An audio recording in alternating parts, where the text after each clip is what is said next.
Timotheo wa pili 1:5. Ndiyo. Nikikumbuka imani ulionayo isiyo na unafiki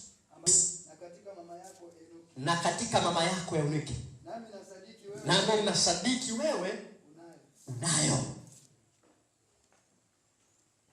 Bwana Yesu asifiwe. Bwana asifiwe. So tunapo imani inahama kutoka kwa Lois bibi yake Timotheo, inakuja kwa mama yake Eunike, inatoka kwa mama yake inakuja kwa mtoto wake, mjukuu.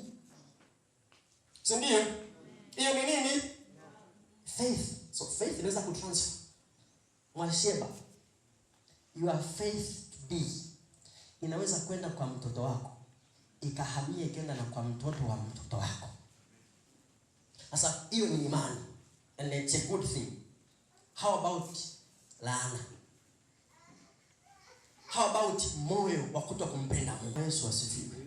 Unapomfanyia Mungu ibada ya kumaanisha, hausaidii tu maisha yako, unasaidia kizazi chako. Amen.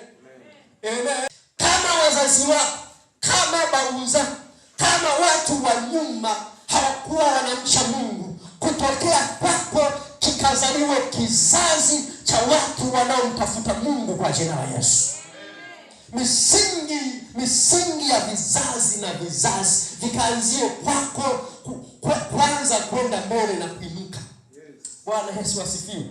Wanawaambia watu hapa, kuna wakati nimewahi kusema, miaka 100 mbele, miaka 150, wajukuu zako, wajukuu wa wajukuu zako watakuwa wanaingia kwenye maombi kukushughulikia. Amen. Si watu nasema tunavunja hana za mababu za mabibi za bibi yako upande wa mama alikuwa anaitwa nani? Sasa kale akaitwa Gwantwa nani? Gwantwa Manjokoro. Sasa huyo Gwantwa Manjokoro alikuwa ni mdoji ibada. Alikuwa ni mtu ambaye hamchi Mungu. Sasa huyo ndo alisababisha shida ikaingia kwenye nini? Kwenye familia. So acha tushughulike naye. Umeelewa vizuri? Unakuta mjukuu wa wajukuu anaanza kufanya nini sasa? Kuvunja, ninavunja ile roho ya kutokumcha Mungu ilitoka kwa bibi yangu Gwantwa Manjokoro, kwa ajili sio ninavunja.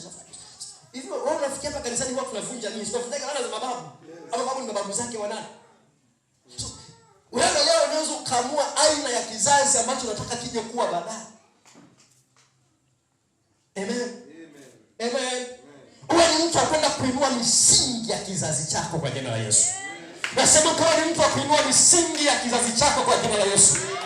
Ukawa ni mtu akwenda kuinua misingi ya kizazi chako kwa jina la Yesu.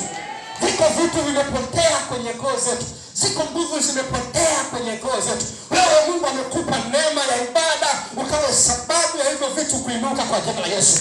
Kila vitu vyema, kila baraka ambazo Mungu aliziachilia kwenye ukoo wako, ambazo aliziachilia kwenye kizazi chenu, wewe ukawa ni mtu wa kuinua hiyo misingi, anze kuinuka kwa jina la Yesu.